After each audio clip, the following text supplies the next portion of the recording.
Check the group chat, Addie. Hunter needed the legroom. You get it, right? You're always so self-sufficient anyway. We'll bring you back a souvenir. Love you, mean it. The voicemail from my sister Cassidy didn't sound guilty. It sounded bored. Like she was explaining why she'd swapped a generic brand of cereal for another. Not why she had just stolen my seat in the SUV I paid for, heading to the $17,800 luxury retreat I had spent 3 grueling years funding. Is she actually serious? I whispered to the empty, freezing air of the garage. I looked at the oil-stained concrete where the rented Cadillac Escalade, my rental, should have been parked. It was 4:30 a.m.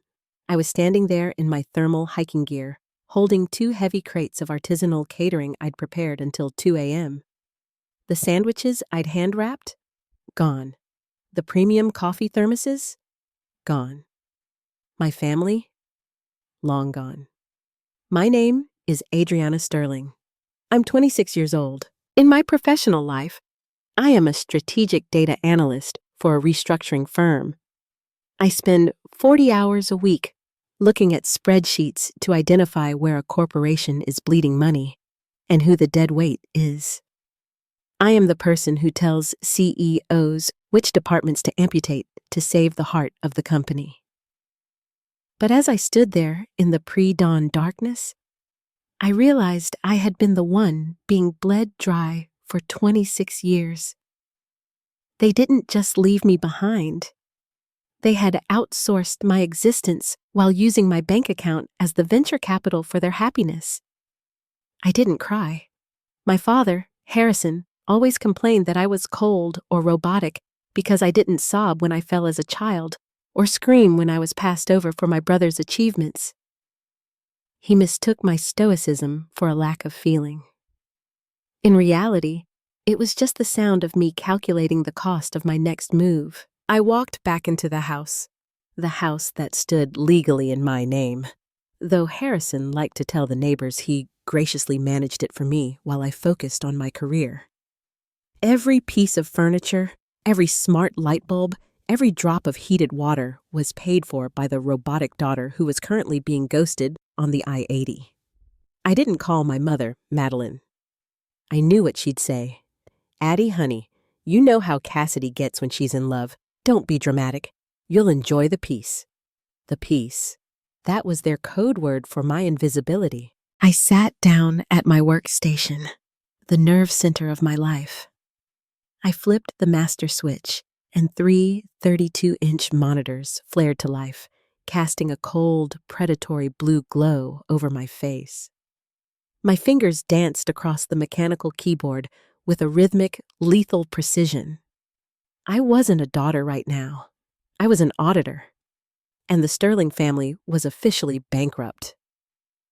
Okay, Harrison. Okay, Madeline, I muttered, my voice tight with a rage that felt like liquid nitrogen. You want a vacation from me? You've got it. For exactly 10 more minutes. I pulled up the logistics folder for the golden anniversary trip to Lake Tahoe. Step 1, the infrastructure. I dialed the premium concierge line for the Tahoe Heights Lodge. Tahoe Heights, this is Sebastian speaking. How can I assist you? Hello, Sebastian, I said, my voice as smooth and sharp as a scalpel. I'm calling regarding the Diamond Suite reservation under my name, Adriana Sterling. There's been a significant security breach. My financial credentials have been compromised, and the individuals currently en route to your location are not authorized to use the booking. I need a full cancellation, effective immediately. There was a pause. Oh, goodness. We are within the 24-hour window, Ms. Sterling. The $17,800 is non-refundable. I'm not asking for a refund, Sebastian. I'm reporting a fraudulent use of my assets. If you allow them to check in, you are knowingly accepting a payment from a flagged account. I'm filing the dispute with my bank as we speak. I'd hate for a 5-star resort to be caught in the middle of a grand larceny investigation, wouldn't you? The silence on the other end was the sound of a professional realizing they were standing on a landmine. I understand. I will flag the reservation and notify our security team to deny entry at the gate. We cannot risk a chargeback of that magnitude. Thank you, Sebastian. I hung up. My heart was thumping, but my hands were steady. That was the first thread. Now, it was time to pull the rest of the sweater apart until there was nothing left but a pile of cold, expensive yarn. Why are you so obsessed with the budget, Addie? It's a celebration, not a board meeting. Just make it happen. My father's voice echoed in my mind as I stared at the family logistics spreadsheet on my center monitor. Harrison had said those words 6 months ago, waving a dismissive hand while sipping a bourbon I had bought for his birthday. To them, making it happen was a magic trick. They didn't want to see the sleeves, they just wanted the rabbit to appear. I scrolled through the rows of data, each one a sting of remembrance. $17,800. That wasn't just a number. It was 3 years of saying no to myself. It was 3 years of driving my dented 2018 sedan while Cassidy paraded around in a leased convertible I had co-signed for and frequently made the payments on. It was 3 years of skipping nights out with friends and working 60-hour weeks at the firm to ensure my escape fund was fat enough. 3 months ago, Madeline had cornered me in the kitchen, her eyes brimming with practiced tears. Your father and I are drifting, Addie. This 30th anniversary, it's our last chance to be a family again. But we just don't have the liquid assets right now. If you could just lead the way for the family? And like a fool, I engaged the family protocol. I liquidated my down payment for a condo in the city, my ticket out of this house, and bought them a week of luxury in Lake Tahoe. I thought I was buying a seat at the table. I thought if I made myself indispensable, they would finally have to look me in the eye and see a person, not a utility. Transactional, I whispered, the word tasting like copper in my mouth. I made my love transactional, and they just decided the price was too high. I looked at the subtabs of the spreadsheet. It wasn't just the Tahoe trip. I looked at the household overhead tab. This house, this beautiful 4-bedroom colonial in the suburbs, was a lie. Harrison told the neighbors it was the Sterling estate, a symbol of his hard work. In reality, his credit score had cratered 5 years ago after a failed consulting venture. I had bought the house when I was 21 with an inheritance from my grandmother and my first signing bonus. I paid the property taxes. I paid the astronomical insurance premiums. I paid for the landscaping that Harrison took credit for while leaning on a rake. I clicked on the Services tab. The family cellular plan, $320 per month. The high-speed fiber internet, $110 per month. The premium streaming bundle, $85 per month. The automated grocery delivery, $250 per week. Everything was tethered to my primary business account. I was the life support system for a family that had just pulled the plug on me. You want to be self-sufficient, Cassidy? I said to the empty room, my teeth gritted so hard my jaw ached. Let's see how you handle the cold. I reached for my phone and opened the smart home interface. The app showed the SUV's location. They were currently stopping at a high-end rest stop in the Sierra Nevada foothills. They were probably laughing, Hunter probably bragging about his legroom while eating the $40 a pound prosciutto I'd sliced for them. My anger wasn't hot anymore. It was clinical. It was the cold detachment of a surgeon realizing the limb is too gangrenous to save. I began with the cellular plan. With 3 taps, I moved my number to a private solo account and suspended the other 4 lines for suspected device theft. Within minutes, their GPS would fail, their music would stop, and their ability to call for help would vanish. Next, I looked at the house around me. I dragged the digital thermostat slider down from 72 degrees, 70, 60, 50. I stopped at 42 degrees, just enough to keep the pipes from freezing, but cold enough to turn the hallway into a tomb. The infrastructure is officially offline, I murmured. I stood up and walked to the kitchen, pouring the expensive coffee I'd brewed for them into the sink. I didn't need a souvenir from Tahoe. I was about to give them a memory that would last the rest of their lives. The blue light of my monitors felt like a shield against the encroaching cold of the house. As the temperature began its slow, inevitable crawl toward 42 degrees, I opened a new file on my desktop. I titled it Project Liquidate. In my line of work, an audit isn't just about looking at what was spent. It's about examining the return on investment. For 10 years, I had invested everything, my time, my sanity, my hard-earned commissions, into the Sterling family. My RO, I was currently sitting at 0. Actually, it was in the negatives. I began to pull up the receipts that were buried in my uncategorized folder. Here was the $4,500 bill for Cassidy's spiritual retreat in Bali last summer, which she claimed was for her mental health, but was really just a backdrop for her Instagram. There was the $2,800 emergency car repair for Harrison, which I later found out was actually a down payment on a vintage watch he couldn't afford. 26 years of being the adult in the room, I whispered, the sound of my own voice startling me in the silence. I remembered being 7 years old, sitting at the kitchen table while Madeline and Harrison screamed at each other about a bounced check. I hadn't cried then either. I had simply gone to my room, counted my piggy bank, and brought them the $12.40 I'd saved. Madeline had hugged me and called me her little savior. That was the trap. They had conditioned me to believe that my only value was my ability to fix their disasters. I was the safety net that allowed them to jump without ever looking where they were going. I clicked on the rental agreements folder. The SUV they were currently driving, the black Cadillac Escalade, was a premium rental under my corporate account. I had opted for the full coverage and concierge roadside package. Let's see how much you enjoy the ride when the driver's license on file is flagged, I muttered. I logged into the rental agency's portal. I didn't report the car stolen. That would be too messy and involve too much paperwork for me later. Instead, I simply updated the authorized drivers. I removed Harrison. I removed Madeline. I left only myself. Then, I triggered a vehicle recovery request, stating that the vehicle was being operated by unauthorized individuals and I wished for it to be picked up at its next stationary location. I watched the little GPS dot on my screen.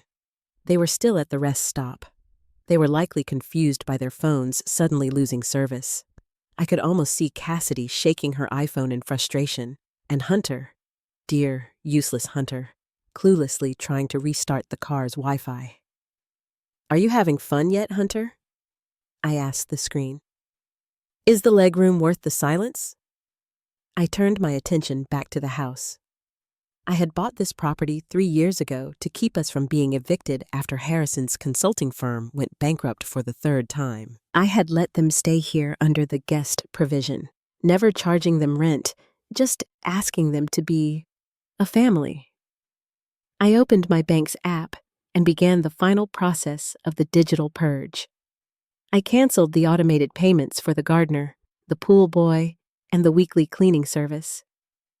I looked at the recurring payments list and saw the subscription for the wine club Harrison loved. Delete. The premium cable package Madeline used for her soaps. Delete. As I clicked each button, a weight seemed to lift from my shoulders. It was the weight of their expectations, their greed, and their casual cruelty. I looked at a photo on my desk, one of the few of us all together. We were at a beach, smiling. I looked closely at my own face in the photo. I wasn't smiling with my eyes. I was looking at the camera with the expression of someone who was already planning the exit strategy.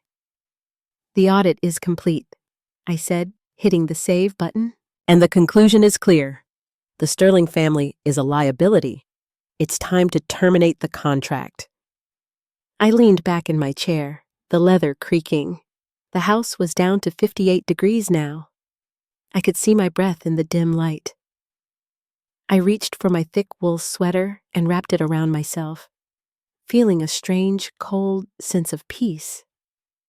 They were 150 miles away, stranded, disconnected, and about to be kicked out of a car they didn't own. And I was right where I belonged, in control. The GPS dot on my monitor had stopped moving for 20 minutes. They were still at the rest stop, likely huddled together in the plush leather seats of the Escalade, trying to figure out why the world had suddenly gone dark. No 5G, no navigation, no music. Just the sound of the wind whistling through the mountain pass, and the realization that they were effectively stranded.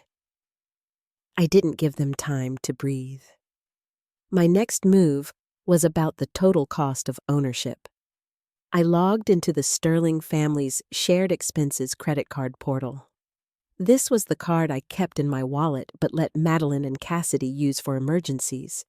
Over the last month, emergencies had included a $900 hair appointment for Cassidy and a $1,200 designer suit for Harrison. Time for an immediate freeze, I said, my fingers clicking with a sharp staccato rhythm. I didn't just lock the card, I reported it as stolen. Theft by an internal party, I typed into the reason box. This would trigger an automatic investigation. Any attempt they made to buy a coffee, a gallon of gas, or a hotel room would now result in a declined message and a potential call to local law enforcement. I looked at the golden anniversary itinerary I had printed out weeks ago. It was a masterpiece of planning. Day 1, a $2,500 private chef dinner at the lodge. Day 2, guided heli skiing at $1,800 per person. I wonder who's going to pay for that chef now, I mused. Maybe Hunter can wash the dishes. My phone buzzed on the desk. It was an incoming call from an unknown number. I knew it was them, likely using a borrowed phone from a confused traveler at the rest stop. I let it ring, and ring, and ring. Then, I watched it go to voicemail. Addie, pick up! Madeline's voice was frantic, the high-pitched trill of a woman who had never been told no in her life. The phones aren't working, and the car's GPS is dead. We tried to buy gas, and the card was declined. Harrison is furious! Pick up right now, Adriana! This isn't funny! I deleted the message without a second thought. I didn't want to hear her panic. I wanted her to feel the consequences of her choices. I turned my attention to the smart home security system. This house was a fortress of modern technology, all controlled by a central hub. I opened the access control menu. There were 4 registered users: me, admin, Harrison, Madeline, and Cassidy. I clicked on Harrison's name. Delete user. I clicked on Madeline's name. Delete user. I clicked on Cassidy's name. Delete user. I then initiated a master lockdown. This mode was designed for when the owner was away for months. It disabled all exterior keypads and remote garage door openers. The only way to get inside now was with my physical master key or through the biometric scan on my phone. You wanted to replace me on the trip, I whispered to the empty, chilling hallway. So you've been replaced in this home. Fair trade. I walked to the kitchen and grabbed a bottle of expensive champagne I had been saving for their return. I popped the cork, the sound echoing like a gunshot in the silent house, and poured a glass. The temperature was now 52 degrees. I could see the faint mist of my breath with every exhale. I sat back down at my desk and looked at the clock. It was 6:15 a.m. They would be realizing by now that the car wasn't just glitching. If the rental recovery team was as efficient as their contract promised, A tow truck would be pulling into that rest stop within the hour to reclaim the vehicle. I opened the strategic reorganization folder. This wasn't just about a vacation anymore. This was a total divestment. I began drafting the legal notices, notice of termination of tenancy, revocation of financial power of attorney. I was stripping away every layer of protection I had ever provided them. By the time they made it back, if they even could, they wouldn't be returning to their comfortable sanctuary. They would be returning to a cold, dark shell of a life that they no longer had the keys to. System override complete, I said, taking a sip of the crisp, cold bubbles. Phase 1 is over. Now, let the real drama begin. The silence in the house was no longer empty. It was heavy, vibrating with the weight of the bridges I was systematically burning. At 50 degrees, the air had a bite to it that felt strangely refreshing. I sat in my ergonomic chair, wrapped in a heavy wool throw, watching the digital ghost of my family flicker on the screen. I opened the network management console. My family lived their lives online. Cassidy's influencer aspirations, Madeline's endless shopping, and Harrison's desperate attempts to look like a high-rolling investor on LinkedIn. To them, the internet wasn't a utility. It was their oxygen. Time to cut the air, I whispered. I navigated to the router's MAC address filtering. I could see all their devices currently trying to ping the home network from afar. Or perhaps they were just the ghosts of their presence still haunting the bandwidth. Cassidy, iPhone 15. Harrison, Pro MacBook. Maddie, iPad Air. Hunter Guest device. The sight of Hunter Guest device made my blood boil again. He was a stranger, a 20-year-old with no job and a penchant for expensive hoodies, and they had chosen his comfort over my very existence. I selected all of them. Block all. Then I changed the SSID, the name of the Wi-Fi network itself. It used to be Sterling High Speed. I typed in the new name, Ryan, _pays_now.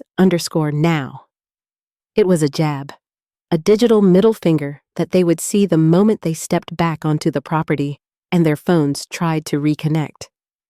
I set a 32-character password of random symbols that even a supercomputer would struggle to crack. My phone buzzed again. A text message from a new number, probably Cassidy. Adriana, this isn't funny anymore. We are stuck at a rest stop in the middle of nowhere. A man just showed up saying he's here to repossess the SUV. He said the authorization was pulled. Mom is having a panic attack and Dad is screaming at the tow truck driver. Call us now! I stared at the screen. I could picture the scene perfectly. Harrison, red-faced and puffing out his chest, trying to intimidate a tow truck driver who was just doing his job. Madeline weeping into a pashmina, looking for an audience to pity her. And Cassidy, more worried about her phone battery than the fact that they were about to be stranded in the snow. I typed my first and only response. Legroom is expensive, isn't it? Enjoy the hike. Don't bother calling again. This line is being disconnected. I didn't wait for a reply. I went into my service provider portal and hit the button to port number. I moved my primary line to a new private business account and let the family plan, the one I had been paying $320 a month for, expire into delinquent status. With that, the digital tether was severed. They were now in a total blackout. No data, no roaming, no way to access the cloud-stored boarding passes or the lodge confirmation emails that no longer existed anyway. I leaned back and looked at the smart locks log. The garage keypad had been attempted 3 times in the last minute. Remote attempt. Denied. Invalid code. Invalid code. They were trying to use the app to open the house from the road, thinking they could at least send Hunter or a friend back to get things, but I had already wiped the server. To the smart home hub, Harrison and Madeline Sterling didn't exist. They were intruders. I got up and walked to the window. pulling the heavy velvet curtains shut. The house was a fortress now, and I was the only one with the map to the interior. I felt a surge of adrenaline, a sharp, cold high that came from finally setting a boundary that couldn't be ignored. In my firm, we call this hostile restructuring. It's what happens when the stakeholders are too greedy and the assets are being mismanaged. You strip the board of their power, you seize the infrastructure, and you let the company fail so something better can be built from the ashes. You wanted a vacation from the robotic daughter, I said to the dark living room. I hope you like the destination I've chosen for you instead. I poured the rest of the champagne. It was 7 a.m. The sun was rising over the horizon, casting long, pale shadows across the frost-covered lawn. The world was waking up, but for the Sterlings, the lights were going out for a very, very long time. Family isn't an excuse to use you. Don't be a doormat just because you're related. If they don't respect you, set your boundaries and start putting yourself first. Thanks for listening. If you enjoyed this, please like, comment your thoughts, and subscribe for more stories. See you next time.